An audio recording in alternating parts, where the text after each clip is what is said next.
Je suis le bon berger qui donne sa vie pour ses brebis.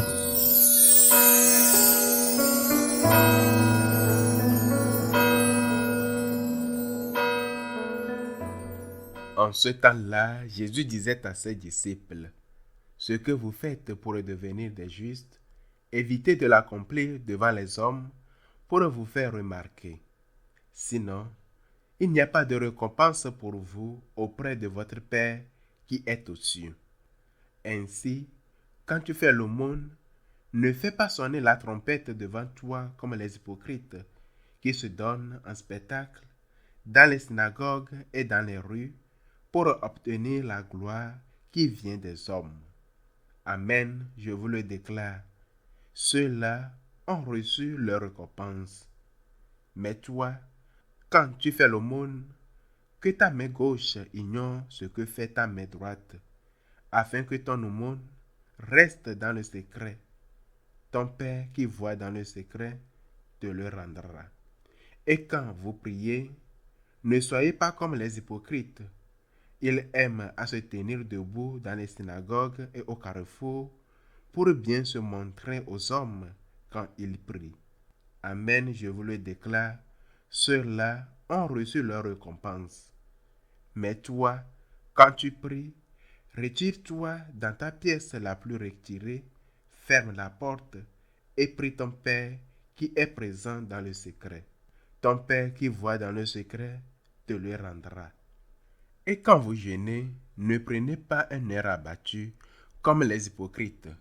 Ils prennent une mine défaite pour bien montrer aux hommes qu'ils jeûnent. Amen, je vous le déclare, ceux-là ont reçu leur récompense. Mais toi, quand tu jeûnes, parfume-toi la tête et lave-toi le visage. Ainsi ton jeûne ne sera pas connu des hommes, mais seulement de ton Père qui est présent au plus secret. Ton Père qui voit au plus secret te le rendra. Acclamons la parole de Dieu.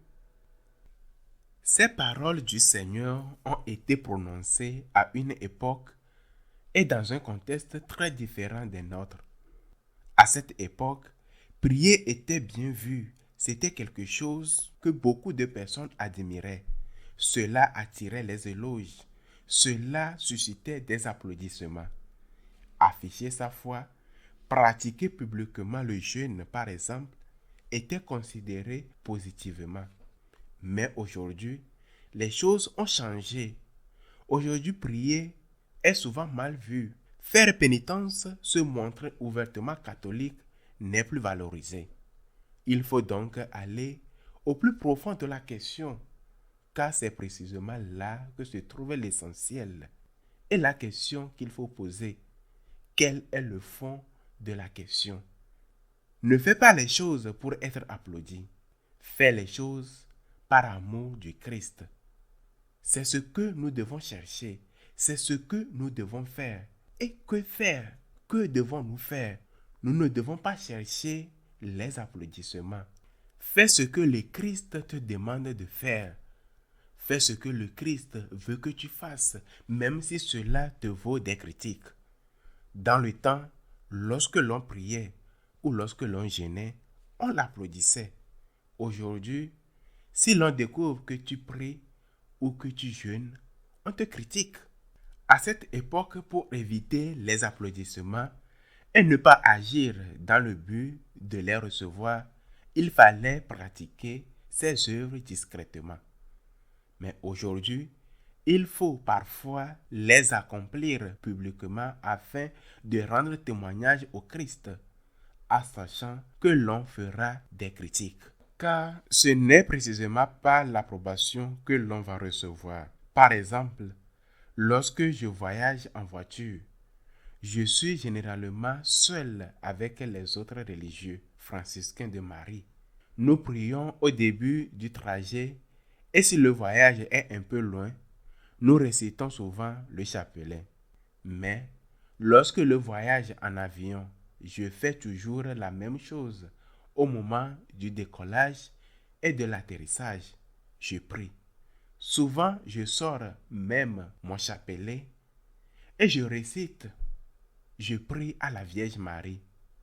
Il m'arrive aussi, en attendant l'embarquement, de marcher près de la porte d'embarquement avec mon chapelet à la main en priant.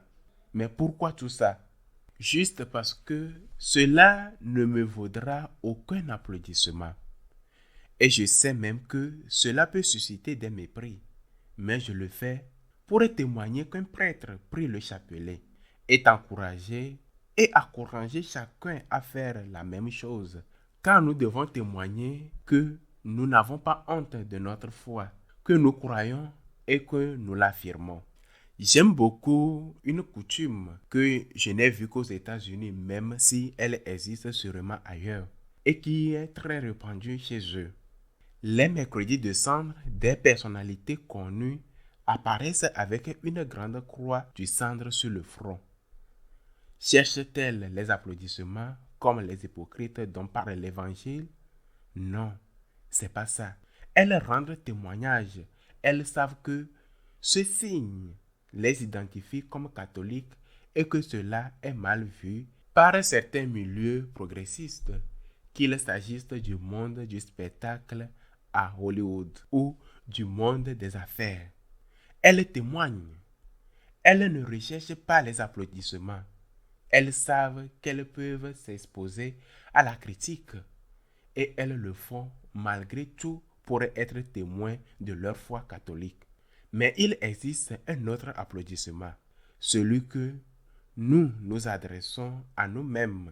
Celui-là est beaucoup plus subtil, beaucoup plus dangereux. Lorsque tu fais l'aumône, t'applaudis-tu? Tu te dis toi-même, oui, je l'ai fait. Lorsque tu jeûnes, t'applaudis-tu? Tu te glorifies? Lorsque tu pries, t'applaudis-tu toi-même? Autrement dit, lorsque tu fais l'aumône, te dis-tu intérieurement que je suis bon? Lorsque tu vas à la messe et que tu constates que d'autres n'y vont pas, te dis-tu que je suis bon? Lorsque tu fais pénitence alors qu'en réalité l'Église ne demande pas tant que cela aux catholiques, l'abstinence de viande le vendredi ou une autre pénitence équivalente est seulement 2 jours de jeûne par an, le mercredi des cendres et le vendredi saint. Lorsque tu fais tout cela, te ressens-tu supérieur aux autres? T'applaudis-tu toi-même? Tu te crois supérieur aux autres? Sans forcément le formuler ainsi, ressens-tu au fond de toi que tu es meilleur, que tu vaux davantage, que tu n'es pas comme les autres? Regarde, moi je fais l'aumône, lui non. Moi je ne vole pas, lui non. Moi je ne trompe pas mon épouse ou mon époux, lui le fait. Moi je vais à la messe le dimanche, lui non. Moi je respecte l'abstinence du vendredi, lui mange de la viande. Tu sens supérieur à ton prochain? Tu te vois plus meilleur que lui? Alors la trompette dont parle le Seigneur, tu ne le fais pas peut-être sonner publiquement, mais tu la fais ressentir dans ta propre conscience. Lorsque tu accomplis ces bonnes œuvres, lorsque tu fais l'aumône, lorsque tu pries, lorsque tu consacres chaque semaine un temps à l'adoration du Saint-Sacrement, lorsque tu accomplis fidèlement tes devoirs, lorsque tu observes les pratiques de l'Église comme le jeûne ou l'abstinence, ne te considère jamais supérieur aux autres. C'est très important de le comprendre, car sinon, le bien que tu fais finira par te faire du mal, parce qu'il nourrira ton orgueil. Quand tu fais le bien, dis-toi, je suis un serviteur inutile. Je n'ai fait que ce que je devais faire. Ainsi, tu ne sonneras pas de la trompette pour que les autres te voient. Regardez, je fais l'aumône. Regardez comment je suis bon.